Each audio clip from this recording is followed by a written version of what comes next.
Estimados irmãos, a paz do Senhor.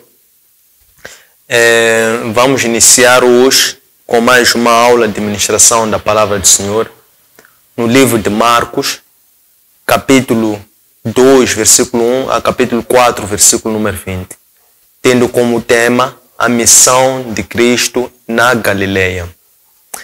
Esta sessão de hoje vai ter como partes 7. A primeira vai ser a cura de um paralítico. A segunda vai ser o chamamento de Levi. A terceira parte vai ser o sábado é para as pessoas. A quarta parte vai ser o chamamento e missão dos 12. A quinta parte vai ser o pecado contra o Espírito Santo. A sexta, Jesus e o seu verdadeiro clã. E a sétima e última parte é a parábola do semeador. Em termos de contextualização, na última sessão, até antes de entrar para questões de sincronização com a última sessão, importa destacar que esta sessão insere-se no nosso programa de Master Coach, que por sua vez é um programa que comporta diversas derivadas. E uma delas é o coaching espiritual, ou esta sessão de ministração da Palavra do Senhor, que visa difundir o Evangelho, revelar a Cristo enquanto mistério do plano de Deus, desvendar os mistérios do reino de Deus, falar sobre o dom gratuito do Senhor, que é o dom da salvação, bem como infundir sobre a necessidade da busca constante pela intimidade e comunhão na base da unção pelo Espírito Santo. Na última sessão, nós vimos ou meditamos sobre o livro de Mateus, e lá nós focamos nos atos preparatórios do início da vida pública de Cristo. E esses atos preparatórios do início da vida pública de Cristo compreendeu 3 principais marcos a lembrar ou a saber. O primeiro foi o anúncio do reino por parte de João Batista, que foi aquele que foi para preparar o caminho. O segundo marco foi o batismo de Cristo e a descida em imposição do Espírito Santo e a confirmação deste ato por uma voz que bradiu dos céus a anunciar que aquele era o Filho que ele tanto amava. E o terceiro e último ato foi quando este mesmo Espírito conduziu Cristo ao deserto para que este sofresse as 3 tentações após passar 40 dias e noites em jejum por parte do diabo.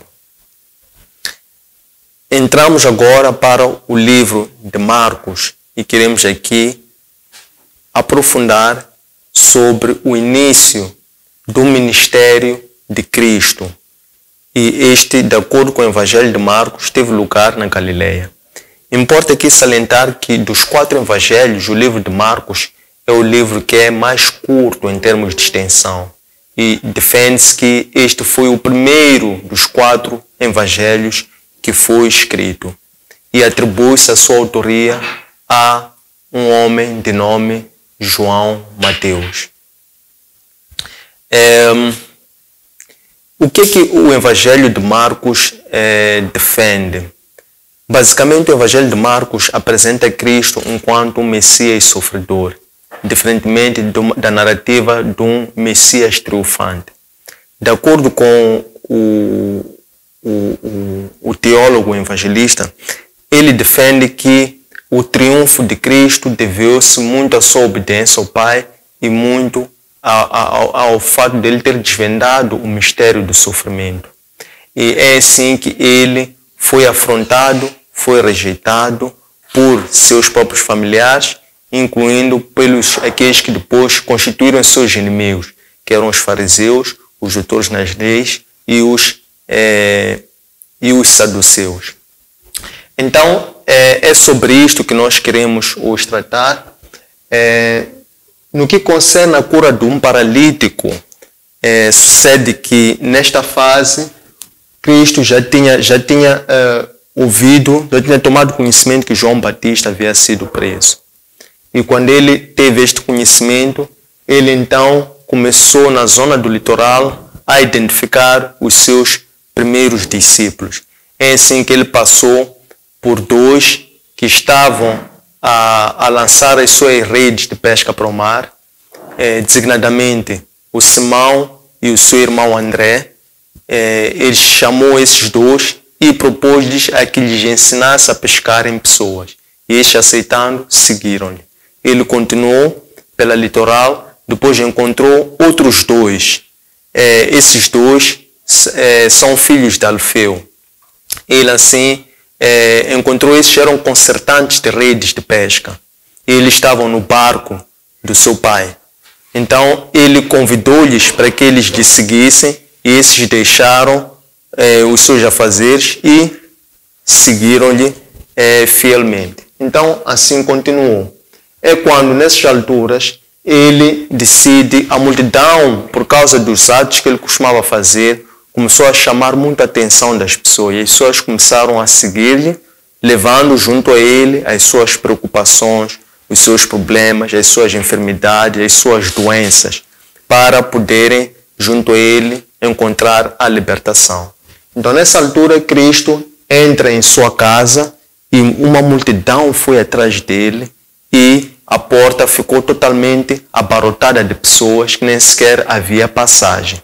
Então, naquela comunidade havia um homem paralítico e 4 homens daquela comunidade, enquanto voluntários, decidiram cooperar e carregaram esse mesmo homem paralítico e quiseram levar-lhe até Cristo. Porque a entrada estava vedada por causa da multidão de pessoas que igualmente acorriam para aquele lugar para irem buscar a salvação. Então, aqueles homens, eles descobriram a zona em que do telhado se encontrava Cristo no interior da sua casa. E de seguida, eles abriram a telha e o terceiro e último ato deles foi fizeram descer aquele paralítico que jazia no seu leito até Cristo. Quando aquele paralítico chega até Cristo, Cristo ficou muito admirado com a fé daqueles homens.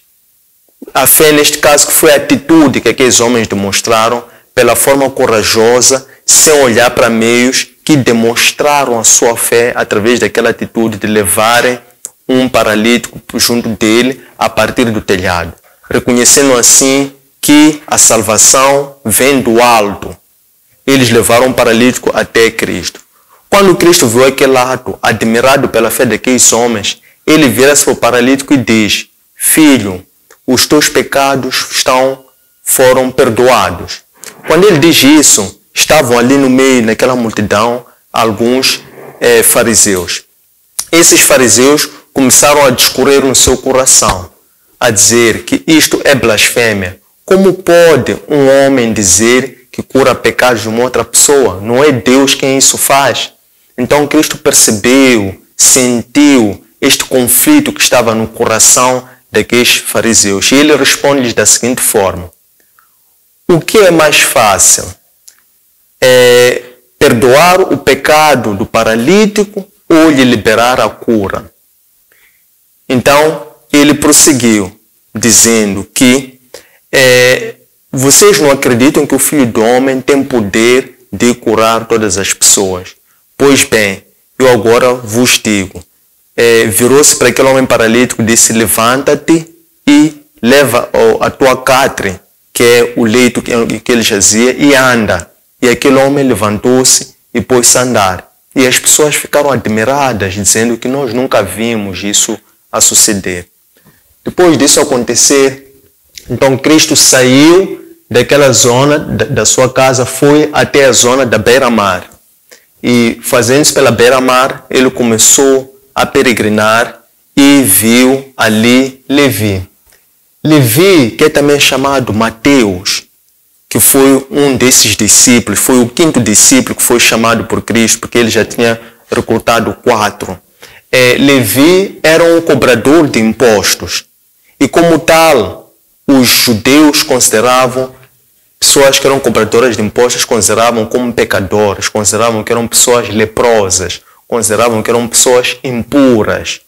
E para além disso, porque a função de Levi, enquanto cobrador de impostos, era ele cobrar taxas a todos aqueles navegantes que chegavam a Galileia enquanto turistas, e também era a função dele cobrar taxas aos pescadores. Então os pescadores não olhavam com bons olhos as pessoas que tinham a função de cobrar taxas, porque enquanto alguns deles eram corruptos, eles insultavam a estes que eram cobradores de impostos. Mas Cristo, vendo Levi sentado no seu balcão a exercer a sua função, a sua atividade, Cristo vê Levi e chama Levi, diz: Levi, siga-me. E Levi deixou tudo para trás. Deixou aquela função, aquela atividade que ele fazia, que era uma atividade pública, que lhe dava um sustento, e seguiu a Cristo, renunciando tudo para trás, e foi junto com Cristo. Quando ele segue junto com Cristo, Cristo vai para sua casa e entra junto com Levi, e mais outros vários cobradores de impostos, outros pecadores, também foram junto com ele, sentaram-se à mesa e começaram a passar uma refeição. Enquanto eles passavam aquela refeição, então estavam ali alguns fariseus que disseram: mas ele, como é que ele senta-se e passa a refeição com impuros e pecadores? Então Cristo responde-lhes, dizendo que o doente, ou o médico, está para o doente. E para além de ter dito isso, ele disse: o Filho do Homem não veio ao mundo para os justos, mas veio para o mundo para curar os pagãos, ou os rejeitados, os impuros e os pecadores.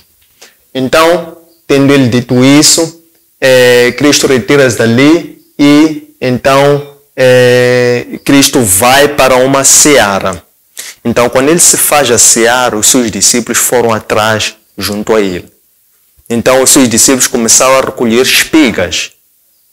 Então, quando os discípulos escolhem espigas, esse era um dia de sábado, no calendário semanal.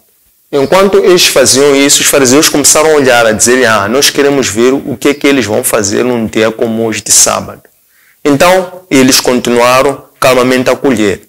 E assim, o Cristo vira-se para eles e diz assim: vocês que dizem-se conhecedores da lei, não sabem vocês que Davi e os seus seguidores, a dada altura, entraram num templo e levaram o pão ázimo dos sacerdotes e comeram? Então, por que nós e a multidão, nós não podemos fazer-nos a seara para trabalhar? E depois, dentro disso, ele rematou, dizendo que: pois eu vos digo que o sábado é para o homem e não o homem para o sábado. E aqui abriu-se a questão da discussão sobre o sábado, que é uma glória divina, que é uma graça divina do descanso. Então, de acordo com estes fariseus que eram apegados à lei, para eles, sábado não era um dia para o trabalho, mas Cristo, em resposta a eles, estava a trazer um novo critério para a classificação não de sábado. Nos seguintes termos, Cristo estava aqui a dizer que, ainda que o sábado seja um dia religioso, mas se nós estivermos diante de uma humanidade que esteja perdida, ou de alguém que esteja doente ou ferido, ou em fase de morte, devemos ainda assim dar prioridade à salvação da pessoa. Tendo terminado esta parte, então, de seguida, e ainda em função da discussão sobre o sábado, então, os fariseus ficaram ali a discorrer e a entreolharem-se entre ele por causa desta nova narrativa que Cristo estava a trazer relativamente ao sábado, validando que sábado era um dia de descanso. Portanto, o descanso estava para o homem, e o homem não era uma criatura que era por si feita para o descanso. Então, tendo feito isso, de seguida, Cristo entra num templo. E quando ele entra num templo, ele chama um homem que tinha uma paralisia na mão. E ele chama ele para o meio. E o homem com a paralisia na mão foi até ao centro. Tendo chegado esse homem ao centro, ele virou-se para os fariseus e perguntou: o que é que vocês dizem? Este homem que está assim doente, o que é que vocês fariam? Deixavam-lhe ou iriam-lhe curar? Iriam-lhe dar a vida ou iriam lhe matar? E os fariseus ficaram sem resposta, ficaram simplesmente calados. Então foi quando Cristo disse para ele, para aquele homem que tinha paralisia na mão, disse: estenda a sua mão. E aquele homem estendeu a sua mão. Tendo ele estendido a sua mão, então ele ficou curado daquela paralisia. E quando aquele fenômeno, aquele milagre aconteceu, então os fariseus saíram dali e foram procurar aproximar-se a Herodes e a sua classe para começar a conspirar contra a morte de Cristo por causa daquilo, segundo eles, pelo fato de Cristo estar a violar a lei. Depois disso acontecer, então, Cristo sai dali e começa a arrastar mais multidão. Isso chegou ao conhecimento dos seus familiares mais diretos, mãe e irmãos. E eles começaram a ficar preocupados a dizer que Cristo estava desequilibrado ou estava fora de si, por aquilo que ele estava a fazer era anormal, pelo fato de ele estar a trabalhar, incluindo a sábados e fazendo aquilo que era contrário à lei vigente, e também por causa do avolumar dos inimigos que ele estava a causar. Mas, para além destes, então, quando desce de Jerusalém, mais outros doutores da lei. E esses, quando descem de Jerusalém até Cristo, eles começaram a dizer que ele tem Belzebu. Belzebu é um príncipe satânico. Então, eles estavam a acusar, a dizer que Cristo estava a ser afetado por um príncipe satânico, que aqueles milagres não eram por inerência de Deus, mas eram milagres que estavam a acontecer por ação deste espírito satânico. Então, quando eles dizem isso a Cristo, Cristo lhe responde da seguinte forma, dizendo assim: poderá Satanás lutar contra si próprio? Poderá uma família dividir-se a si mesma? Se isso acontecer, então este objeto acaba por desaparecer. Não é essa a intenção que vocês pretendem transmitir. Do contrário, eu vos digo que um homem forte, não será possível ladrões entrarem na casa de um homem muito forte sem primeiro lhe amarrarem. Então, eles terão que lhe amarrar para lhe deter e depois eles poderiam pilhar ou saquear todos os bens. Pois bem, eu já vos digo que todas as blasfêmias, todos os pecados, todos os insultos vocês podem fazer para o homem, mas nunca blasfemarem contra o Espírito Santo, porque quem assim o fizer será réu de um pecado eterno. Depois, quando Cristo diz isso, aparece a família dele, a mãe e os irmãos. Ele estava nesse momento no templo, rodeado destes que lhe seguiam. Então, aqueles que estavam a rodear ali no templo disseram a Cristo: Senhor, Cristo, lá fora tem os teus familiares. Quando Cristo ouviu isso, ele ficou a entreolhar-se à sua volta para aqueles que estavam ali com ele. E ele depois respondeu assim, dizendo que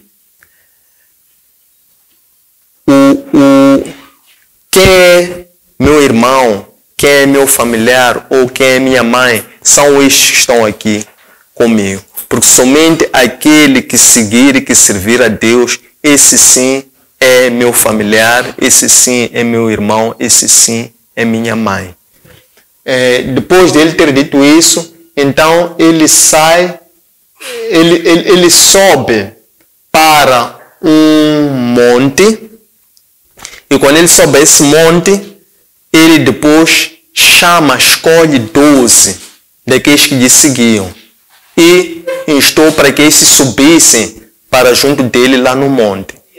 Estando estes os 12 junto a ele no monte, portanto, até aqui nós já tínhamos falado de 6. Portanto, até aqui, estamos a dizer que Cristo já tinha chamado Simão, André, João, Tiago, Levi, que é Mateus.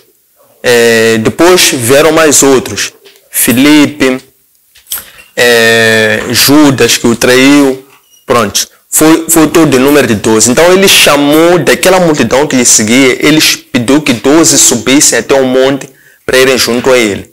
Estando esses 12 com ele junto ao monte, ele lhes diz que aqueles os discípulos que ele havia escolhido para estarem ali com ele, deveriam permanecer com ele, isto é, deveriam andar sempre com Cristo. E, para além disso, também eles haveriam de ser enviados por Cristo para irem pregar a palavra onde ele fosse os enviar. E para além de levarem a palavra, pregando a palavra para onde ele fosse enviar, igualmente eles iriam ir revestidos do poder de cura e também do poder de expulsar demônios. Então, depois disso, terem subido ao monte, então Cristo começa a transmitir-lhes parábolas. Então, a primeira parábola que ele lhes transmite foi a parábola do semeador. E Cristo disse-lhes assim: saiu um semeador para lançar a semente. E as primeiras sementes caíram no caminho. Essas sementes caíram no caminho, vieram aves, pássaros, comeram aquelas sementes. Depois, outra parte das sementes caíram em terreno pedregoso. Essas sementes caíram em terreno pedregoso, nem sequer conseguiram germinar, porque aquele terreno era mais constituído por pedra. É assim que essa semente nem sequer germinou e quando se fez sol acabou por matar essa mesma semente. O terceiro grupo de semente caiu junto a espinhos. E quando ela germinou, começou a crescer, os espinhos que eram mais fortes acabaram por sufocar aquela semente e ela acabou por morrer. E o quarto grupo de semente caiu em terra fértil. E essas sementes caíram em terra fértil, elas germinaram e multiplicaram-se em múltiplos de 30, de 60 e de 90. Quando saiu aquela multidão, ficaram só os discípulos e disseram: Senhor, Senhor, nós não entendemos a parábola do semeador. O que é que tu quiseste dizer com a parábola do semeador? Então ele disse assim: quem tem ouvidos, ouça. Eu vos dei a conhecer os mistérios do reino de Deus, que era para que vocês não se confundissem. Então eu vos digo o seguinte, que aqueles que ouvirem, hão de ouvir, mas não hão de entender nada. Aqueles que virem, hão de olhar, mas não hão de compreender nada. Porque esses não hão de conseguir compreender os mistérios para poderem obter a salvação. Mas a vocês que são um grupo privilegiado, a vós eu vos dou a conhecer o mistério do reino de Deus. Então, tendo dito esta descrição, termina este trecho que nós hoje propusemos a refletir, infundido no livro de Marcos, capítulo 2, versículo 1 a capítulo 4, versículo 20. Então, inicia-se agora a questão aberta para a colocação de questões, comentários, dúvidas, sugestões. Muito obrigado. Eu tenho aqui umas 5 questões para melhor perceber. A primeira é: será que todos aqueles que seguiam a Cristo tinham a certeza que era o Filho de Deus ou como um profeta? A seguir, o Jesus e seus discípulos, de onde vinha o seu sustento? A terceira, de quem era aquele campo que os discípulos colhiam cereais no dia do sábado? 4. Quando o Cristo trabalhava no sábado, será que ele guardava o próprio sábado? 5. Quando o Cristo respondeu à sua mãe e irmãos dessa forma, será que respeitou?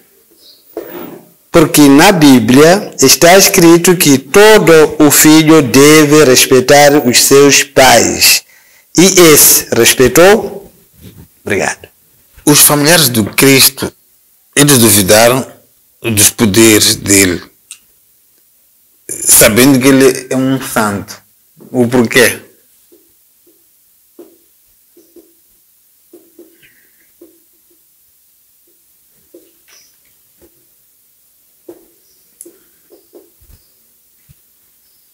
E o Cristo, quando após ter subido ao altar, ele disse que os 12, até a morte dele, ele ia dar a cura, poder de cura, para que os 12 curassem. Será que ainda eles tiveram esse poder de cura os 12 discípulos?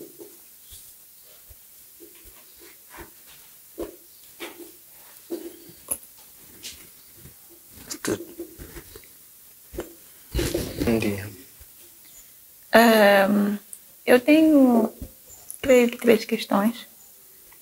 A primeira questão é por que o Senhor Jesus começou a sua missão na Galileia?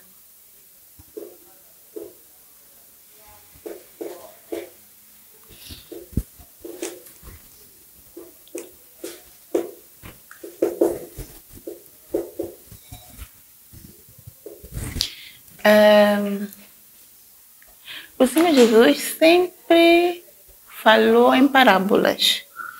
A parábola da semeadura não é a única parábola que ele falou. Eu tenho uma dúvida. Por que o Senhor Jesus usava parábolas difíceis ao invés de falar de forma clara e objetiva para que as pessoas compreendessem quem ele era e sua missão de forma mais simplificada e fossem salvas?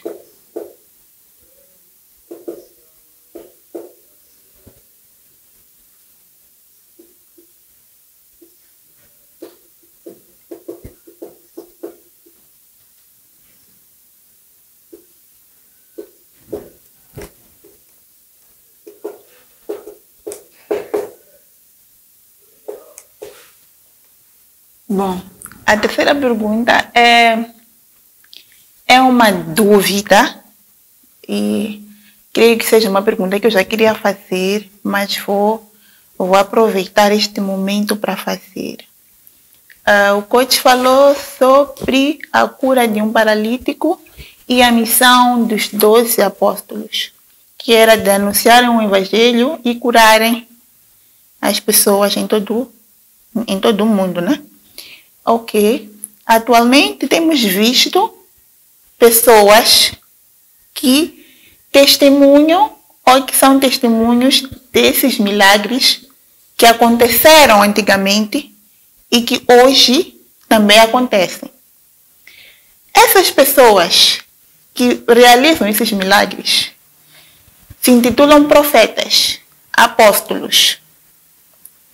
Esses milagres têm acontecido realmente? Essas pessoas são ungidas de Deus para testemunhar a vinda de Cristo? Ou podemos considerar essas pessoas falsos profetas?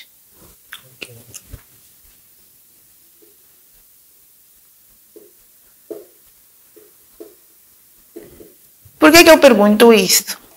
Antigamente, na Bíblia, nós não tínhamos câmeras para filmar, não tínhamos esses aparelhos tecnológicos para filmar esses milagres ou os milagres que aconteciam. Atualmente, nós temos acesso à tecnologia e tem acontecido milagres. As pessoas são retiradas de demônios, as pessoas são curadas e tem acontecido um escândalo para as pessoas. E o homem natural normalmente não entende as coisas do espírito. E as pessoas têm se questionado sobre a veracidade desses milagres que têm acontecido atualmente. É por isso que eu tenho dúvida. Realmente são pessoas usadas por Deus para testemunhar a sua palavra? ou são falsos profetas.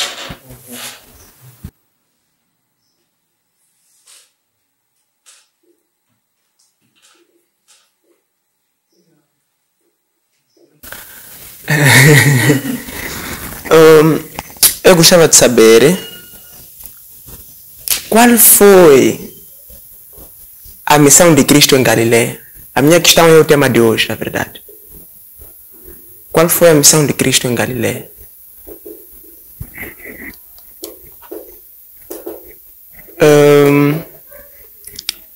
Em seguida, gostava de saber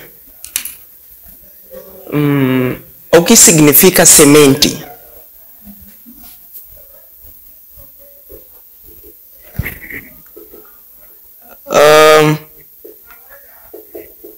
O quadro parece que já está cheio, então só posso terminar.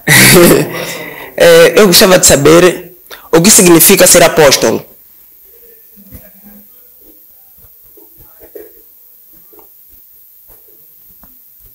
E posso aproveitar e fazer uma dupla questão para ligar com este, o que significa ser apóstolo. Gostava também de saber como é que é feita a unção de um apóstolo. Pronto, hoje em dia temos visto vários. Então eu gostava de saber como é que é feita essa unção de ser apóstolo. Como é que começa tudo isto, ser apóstolo. Obrigado. Ok, obrigado.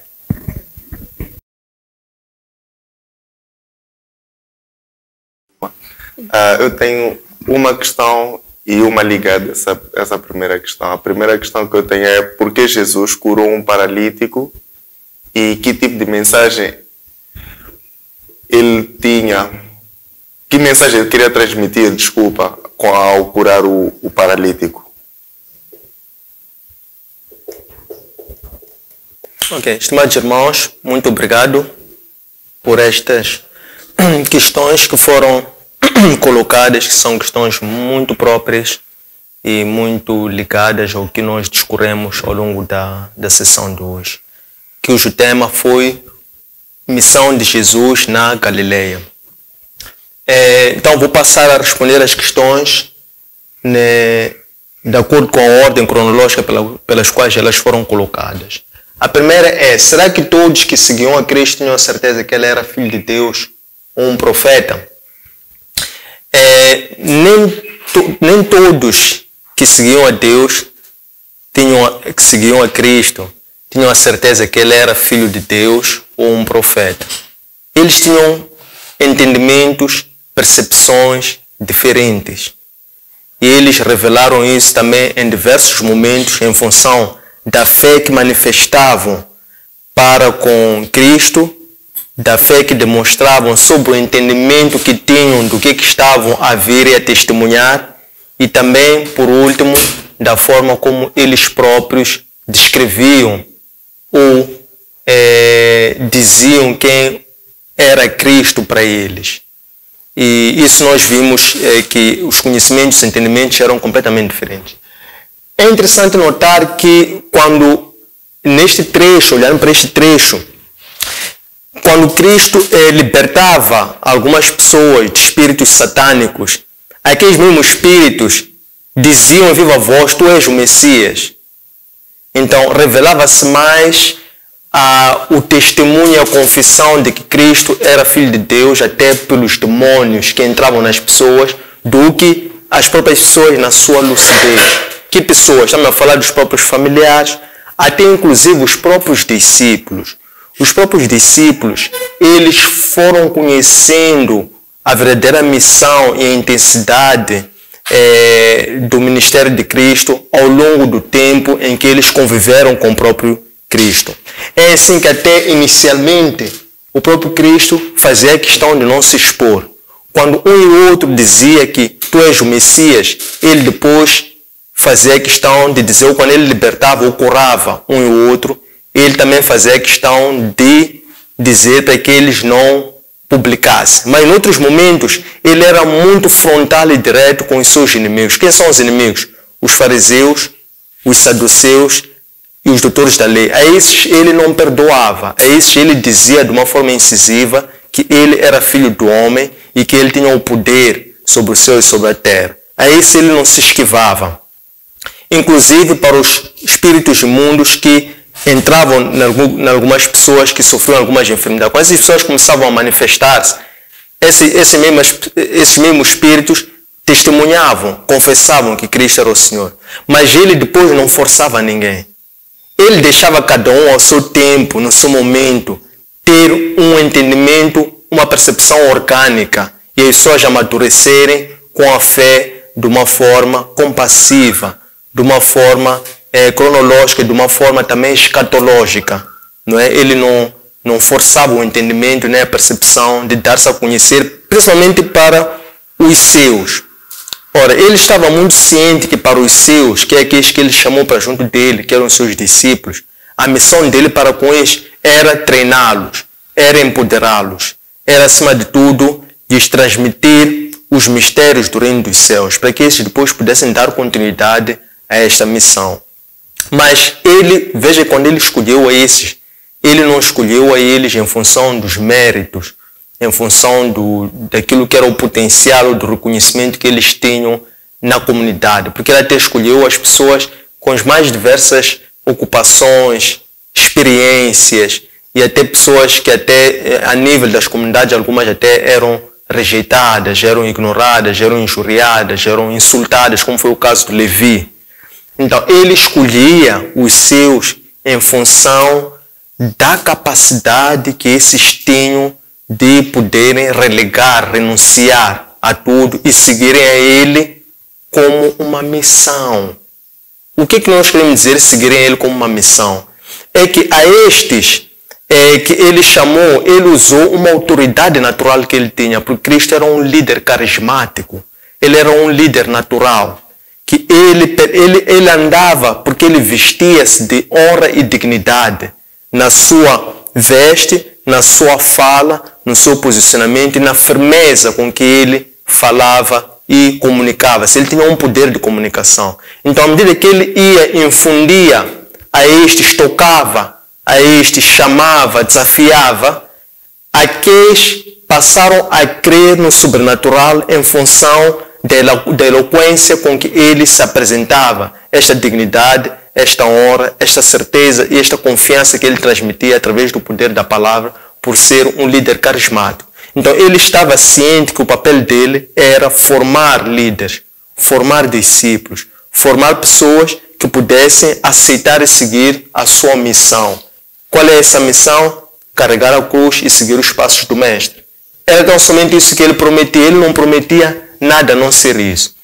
Então, ele não convencia as pessoas prometendo recompensa nenhuma, nada. Ele tão somente desafiava as pessoas a negarem a si próprio, carregarem a sua cruz e seguirem os passos dele. Como? Através de atos, através de atitude, através de parábolas, porque era ele próprio quem operava.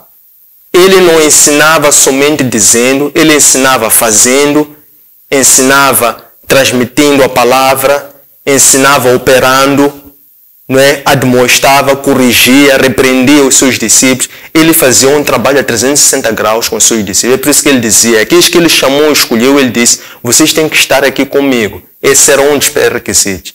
Era conviver com ele. Porque se convivessem com ele, haveriam de aprender o quê? Atitude. Atitude não se explica, não se ensina. Assim, a atitude é algo que vê-se para crer. Então, a primeira condição dizia, vocês têm que estar aqui comigo, para depois aprenderem o poder, para eu poder vos comandar, para vocês irem transmitir a palavra para os outros e levarem junto o poder de cura, o poder de libertação. De onde vinha o sustento dos discípulos? Como eu dizia, o sustento dos discípulos, podemos até recuar para a tentação que Cristo sofreu no deserto. O Satã, quando apareceu ao fim de 40 dias, sabia que Cristo naquele momento estava com sede, estava com fome, estava fraco, estava cansado. Então, o diabo, logo, a primeira tentação que fez foi converta pedra em pão para te sustentar. E Cristo respondeu, não só do pão vive o homem, mas sim da palavra de Deus. Então, o sustento, por assim dizer, dos discípulos iria provir da própria palavra de Deus. o sustento dos discípulos é a própria palavra de Deus. É a palavra de Deus que é o alimento espiritual para os discípulos. É a palavra de Deus que é o leite espiritual. É a palavra de Deus que é o alimento sólido. Por quê? Porque os discípulos, apesar de serem humanos, mas Cristo trabalhou a espiritualidade deles, trabalhou o espiritual deles e fez-lhes descobrirem o espírito que estava dentro deles, empoderou esse espírito que estava dentro deles e ensinou-lhes que eles deveriam procurar sustentar esse espírito, porque era esse espírito que queria lhes empoderar e ia lhes levar para que eles fossem a cumprir cabalmente a missão que eles tinham, enquanto chamados discípulos ou profetas. De que era o campo em que Cristo recolhia as espigas desta seara? Bom, aqui o livro de Marcos não especifica de quem era esse campo. Se era de Cristo, se era propriedade alheia, se era propriedade privada, se era um campo público. Dá a entender que era um campo. Quando diz a seara é grande. Bom, dá a entender que era um campo livre, um campo aberto. Um campo também a falar de um sítio de cultivo, um sítio onde tem, neste caso eles estavam a espigar, então estavam a colher milho. Então era um campo aberto. Então Cristo fez esse campo, fez essa seara. A seara era larga e os discípulos lhe seguiam. Enquanto Cristo caminhava pela seara, os discípulos a seguirem recolhiam espigas. Então é isso que se transmite. Então, de quem era, no entanto, propriedade, o livro de Mateus não especifica, não elucida de quem era. Mas o que quer se trazer aqui é a questão de que a seara é larga, as tentações são muitas, a oferta é grande, o campo de espiga é enorme, há espaço para todos, mas nós não devemos olhar para quê? Olhar para mês, olhar para dia de calendário. Não podemos olhar para dizer que hoje é sábado e hoje, por ser sábado, não podemos nos fazer a seara. Porque Cristo respondeu aos mesmos que lhe acusavam por quererem ver até que ponto é que ele poderia estar a trabalhar em sábado. Ele mesmo respondeu dizendo que até Davi entrou num templo, no seu tempo, entrou no templo e apoderou-se de pães ázimos que eram reservados somente para os sacerdotes. Mas Davi sabia disso.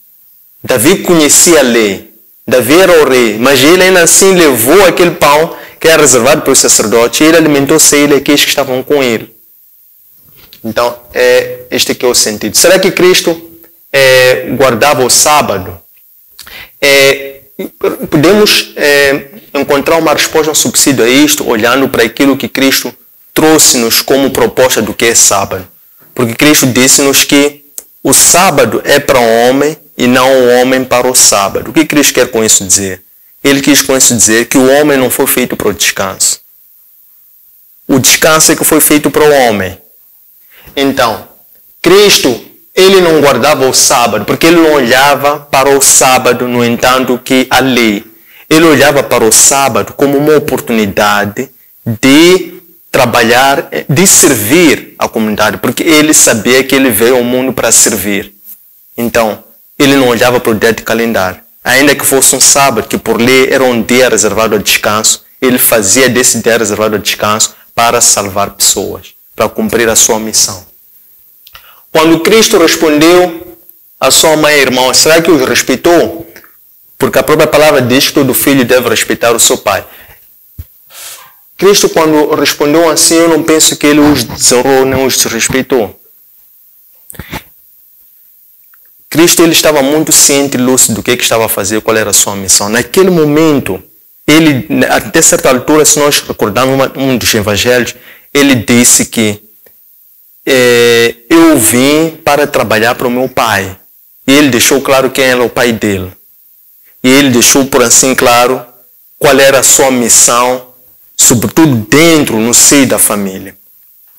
Nesta altura aqui, ele estava a começar a operar, a nível da Galileia no início da sua missão. E quando ele começa a operar esses milagres, a aquela fama começou a correr e a informação chegou ao conhecimento de seus familiares.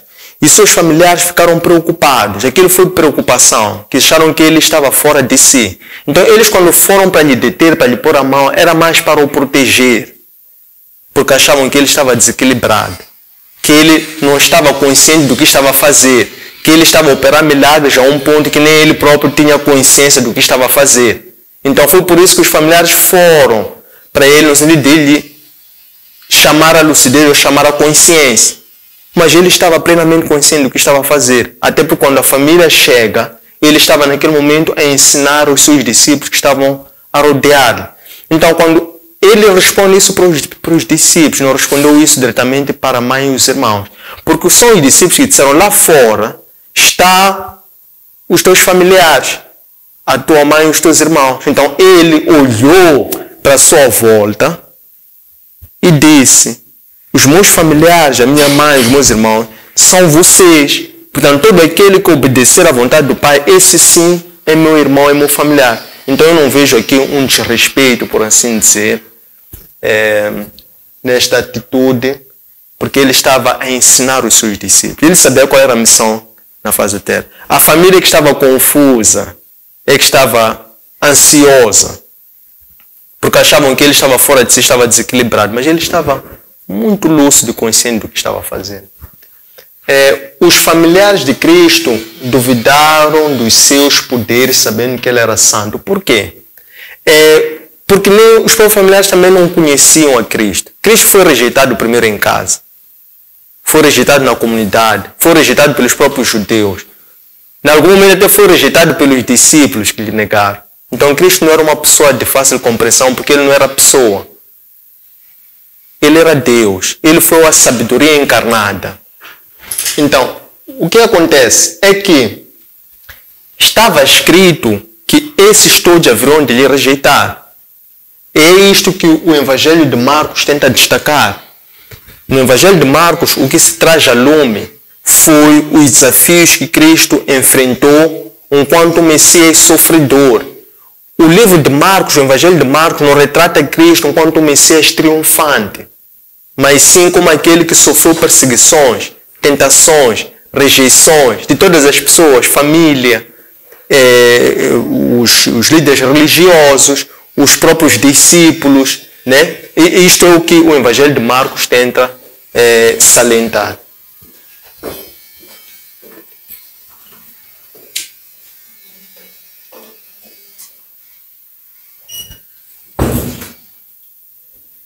Isto é o que o Evangelho de Marcos tenta salientar, em outras palavras, que é o Cristo é que veio desvendar o mistério do sofrimento. O sofrimento era um mistério, tal como também viu-se que era um mistério ainda no Antigo Testamento, quando Jó discutia com os seus amigos, para eles quererem interpretar o mistério do sofrimento. Eles queriam perceber por que Jó, sendo uma pessoa íntegra, justa, temente a Deus e desviava-se do mal, sofreu tudo aquilo que sofreu. E eles não tinham entendimento para isso.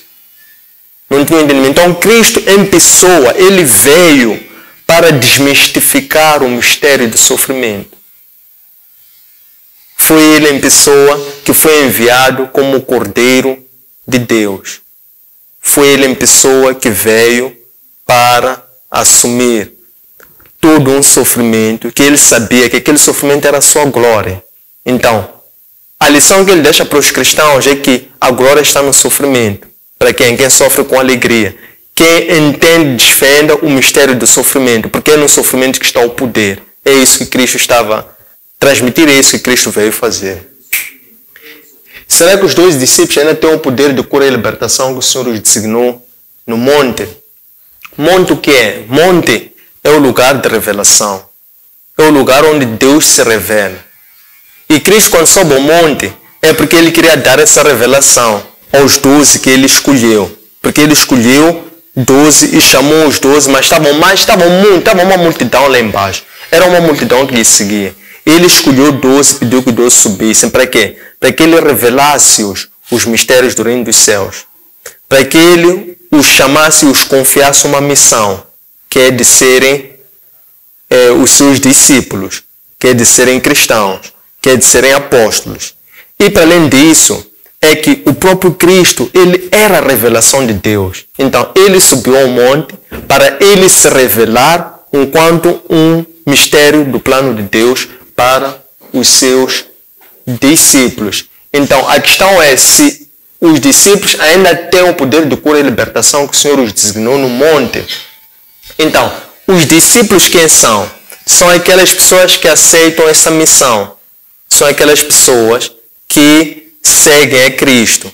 Então, quem segue a Cristo é por ele batizado e é por ele designado seu discípulo, seu apóstolo. E é por intermédio desta designação, que é a infusão do Espírito Santo, que desce sobre essa pessoa, por inerência do batismo, mais a fé, é por operação da fé mais batismo, que a pessoa tem o discernimento de compreender e interpretar o poder da palavra de Deus para, em nome de Cristo, poder manifestar esses poderes na forma de dons espirituais. Dons do quê? Profecia, dons de cura, ensinar, libertar. Esses são dons, são talentos do próprio Espírito Santo, não são talentos da pessoa. A pessoa tem talentos naturais. Os dons são do Espírito Santo.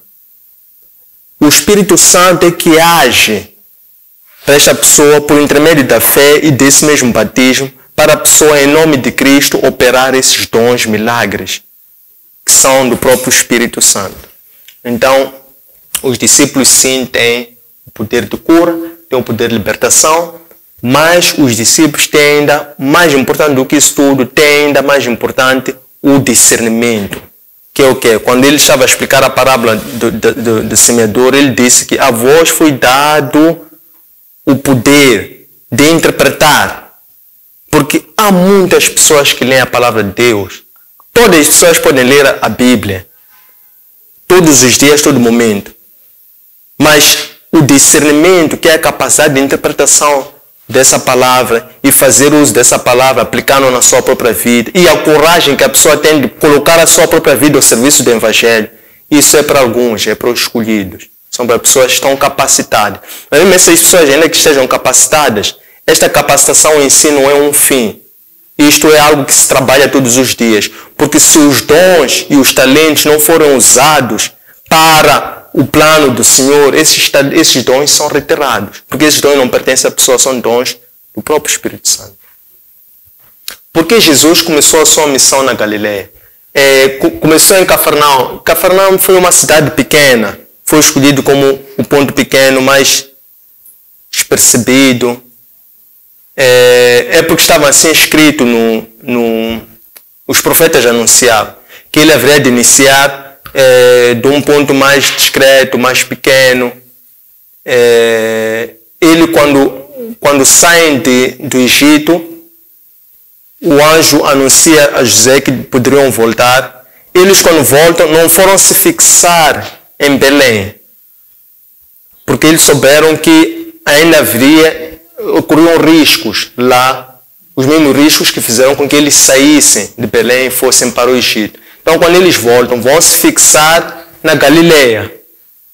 E foi cá que iniciou o seu ministério. Pronto, estava assim previsto e anunciado pelos profetas.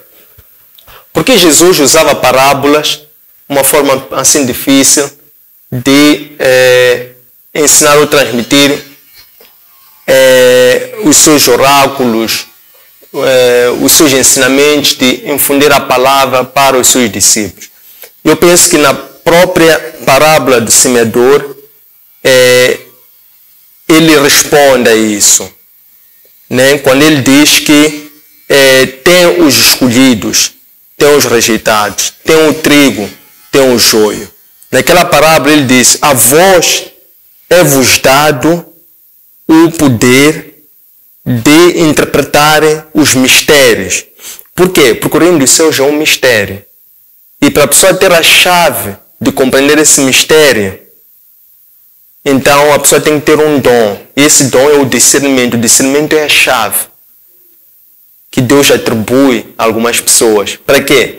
Ainda que estejam diante de uma parábola, para que as pessoas consigam interpretar essa parábola. Então ele falava em parábola que era uma forma que não era acessível ao conhecimento das pessoas, mas era uma forma muito mais didática e profunda até de conhecer. Porque o que nós temos nas parábolas? Nas parábolas nós temos várias figuras estilísticas, figuras de estilo.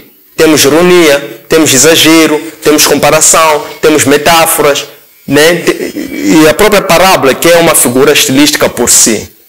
Então, essa forma que ele usava para falar, para ensinar, era uma forma muito mais didática e pedagógica do que se fosse usando talvez palavras assim, muito mais diretas, porque não existiam palavras mais diretas do que essa, porque o reino de Deus em si é um mistério.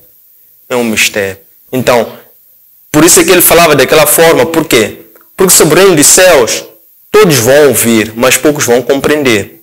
Todos vão ver, mas poucos vão enxergar. Por quê? Ele remata dizendo que aqueles que não foram escolhidos, esses não vão conseguir alcançar a salvação. Por quê? Porque eles não conseguiram ter a chave.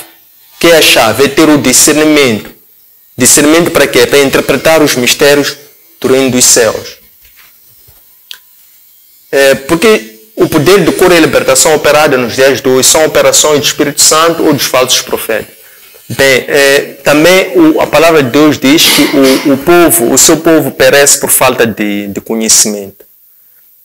Por que eu digo isso, que o povo perece por falta de conhecimento? É que o poder de cura e libertação operada até os dias de hoje são operações do Espírito Santo.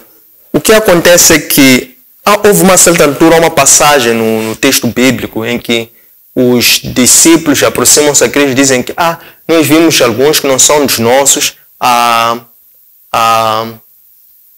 libertar ou a tirarem espíritos de outras pessoas. Então Cristo respondeu a ele a dizer que ainda que eles não sejam dos nossos, mas se eles estão a libertar os espíritos, então deixem fazê-los. Isto é, a missão é uma, o poder é o mesmo, os dons são distintos, mas ainda que as pessoas tenham dons, mas não usem esses dons ao serviço do amor, não tenham por denominador comum o amor, que é como destaca o livro de Efésios, que fala sobre os dons do Espírito Santo. Dons de profecia, dons de cura, dons de ensino, dons de libertação. Ainda que as pessoas tenham dons de língua, ainda que não exista um dom que seja mais importante que o outro. Mas, ainda que as pessoas tenham dons, se as pessoas não tiverem amor, esses dons não vão lhes salvar, não vão lhes servir de nada. Então, o que significa isso? Significa que os dons, ainda que seja o poder de cura e de libertação, se eles foram usados para o bem, para o amor, então sim, esses estão ao serviço do Espírito Santo. Quando eles não foram usados para isso, mas foram usados para o ego ou para fins, proveitos, benefícios próprios, então aí a pessoa está a pastorear a si própria, não está a pastorear o rebanho do Senhor. E como é que nós vamos distinguir os falsos dos verdadeiros? Através de seus frutos. Os frutos nunca enganam. Mas agora, entre o trigo e o joio, estes têm que crescer juntos. Não se pode separar o trigo e o joio quando eles estão a crescer. Por quê? Quando tu tentas queimar o trigo e o joio, se tu a quereres queimar o joio, vais queimar junto o trigo. Então tens que deixar que os dois cresçam juntos. Quando eles já ficarem adultos, há de ficar claro, o tempo vai revelar. E nós vamos ver o que é trigo, o que é joio. Mas tem que haver conhecimento. Porque como eu conheci, o povo perece por falta de conhecimento. O que é conhecimento neste caso? É não termos emoção, não agirmos por espetáculos. Temos que procurar a verdade dentro daquilo que os olhos mostram. Porque não basta só olhar. Porque Cristo disse, há que esconder olhar, mas não de ver. Então temos que ter olhos espirituais, temos que ter discernimento. Temos que ter, acima de tudo, saber esperar e confiar no Senhor para conseguirmos acompanhar todos esses fenômenos e sabermos enquadrá-los à luz da lei, que é a própria palavra de Deus, que é lá onde encontramos resposta para tudo que ocorre no dia a dia. Qual foi a missão de Cristo na Galileia? Então, aqui na Galileia foi onde ele iniciou a sua missão. Então, a missão de Cristo em Galileia foi o lugar que ele escolheu para iniciar, antes dele depois ir para Jerusalém. Então, ele começou aqui na Galileia. Galileia foi o seu ponto de partida. Ele ainda não tinha chegado lá aos tubarões. Mas aqueles tubarões já tinham começado a ouvir falar dele. É por isso que a certa altura, neste momento em que foram lhe acusar de ter Belzebu, quem foi o acusar de ter Belzebu foram doutores da lei que saíam de Jerusalém. Foram até lá, foram lhe acusar. Porque nessa altura já tinha acontecido esta discussão sobre o sábado. E ele já tinha curado a mão de um paralítico. Quando ele curou a mão de um paralítico, antes já tinha sido chamado de blasfema.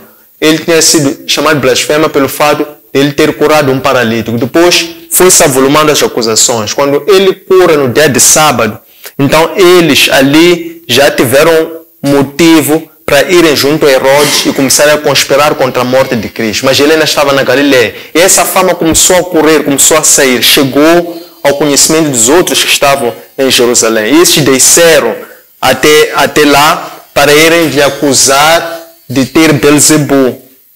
Dizerem que esses milagres, esses dons que ele faz de libertar as pessoas do pecado, de retirar espíritos, a dizerem que aquilo era um espírito satânico. Então o Cristo respondeu: como é que Satanás vai expulsar o próprio Satanás? Não faz sentido. Como é que a família vai se dividir contra a família? Então o que é que vai ficar?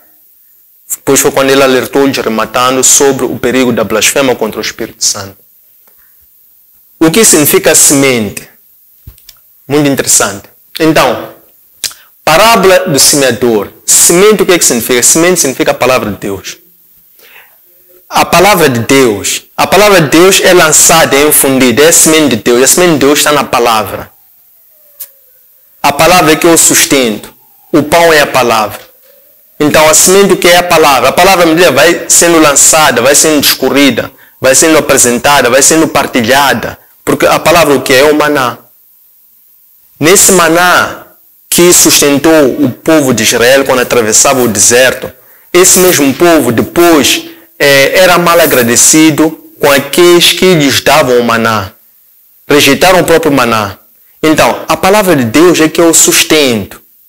Então, se a pessoa encontra o sustento na palavra de Deus, a pessoa não vai blasfemar contra a própria palavra. E a pessoa vai encontrar na palavra a revelação. Porque é a palavra que dá o sustento a quê? Ao espírito. Ao espírito. A palavra não dá sustento ao corpo. A palavra alimenta o espírito. Se nós somos um espírito revestido num corpo, então o que tem mais poder em nós é o espírito, não é o corpo. E se nós alimentarmos continuamente o espírito, então o espírito leva-nos ao pleno cumprimento dos planos de Deus. E é aí que nós encontramos o nosso sustento, na própria palavra. Repito, estou a falar assim de forma hiperbólica, que é para contrariar alguma tendência, pode-se levar a dizer sustento, olhar para o corpo. Não. A palavra alimenta o espírito. Quando nós alimentamos de maná, encontramos o próprio maná, o sustento, os nutrientes dessa palavra no próprio espírito. E esse espírito, quando se empodera, então esse espírito se embala para o pleno cumprimento do plano de Deus. Quando nós cumprimos o plano de Deus, ali encontramos o nosso sustento. Não sei se me fiz entender. O que significa ser apóstolo? Há uma distinção entre talentos, dons espirituais e os níveis de manifestação desses dons ao serviço de um certo ministério, ao serviço de uma certa missão. E nesse há por categorias: apóstolo, profeta, evangelista, pastor. O que acontece é que ser um apóstolo é aquela pessoa que, mais do que ter dons e talentos, aceitar um ministério, um chamado, e empregar esses dons que recebeu ao serviço desse chamado, esse ministério. E mais do que isso, mais importante ainda, colocar a sua própria vida ao serviço desse mesmo ministério. Então esse é um apóstolo. Por que Jesus curou um paralítico? Que tipo de mensagem ele queria transmitir ao curar um paralítico? O paralítico representa a humanidade que hoje está perdida pelo afastamento a Deus e que por si não consegue obter a salvação. Esse que representa o paralítico. A humanidade perdida, afastada de Deus por causa do pecado e que de por si não consegue ir à salvação. É por isso que é um paralítico. O paralítico queria ser curado, mas ele não conseguia ir para lá. teve que vir 4 voluntários da comunidade que lhe carregaram e levaram o paralítico até Cristo. Mas para eles conseguirem levar o paralítico até Cristo, eles tiveram que fazer o sobrenatural, porque a fé é sobrenatural. A fé não é algo natural, a fé não é algo comum, irmãos. A fé não é algo normal. Então, eles tiveram que manifestar a fé como? Eles viram que, pronto, aqui nós não é possível conseguirmos passar, porque toda esta gente tem o mesmo objetivo. Alguns estavam a correr ali para ver, para testemunhar, outros estavam curiosos, outros estavam enfermos, outros precisavam de ajuda, mas era uma multidão. E tinha ali o paralítico. O paralítico por si não poderia se mover. Então o paralítico que é a humanidade que hoje está afastada de Deus pelo pecado e não consegue de por si a salvação. Quem é a salvação? É Cristo. Então Cristo estava onde? Cristo estava dentro da casa dele. O paralítico estava onde? Estava na sua casa. Jazia no seu catre. Jazia no seu manto. Esse aqui é o paralítico, afastado de Cristo.